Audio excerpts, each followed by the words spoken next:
నా మిత్రుడు ఏ bad habits లేవు, చిన్ననాటి మిత్రుడు.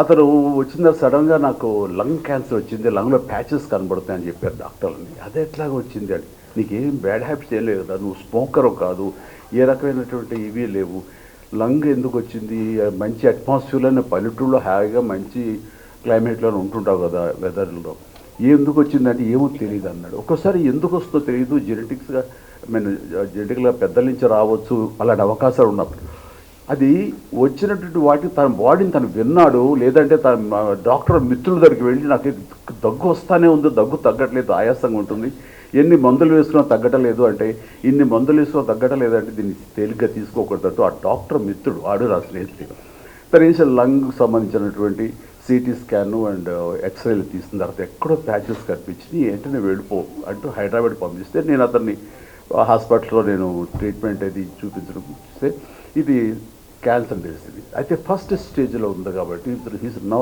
ఆల్ రైట్, చాలా బాగుందని తగ్గిపోయింది. ఆ ప్యాచ్ స్మాల్ ప్యాచ్ అలాగే ఉండిపోయింది తప్ప అది పెరగటం కానీ ఏం లేదు లాస్ట్ గత 10 ఏళ్లలో.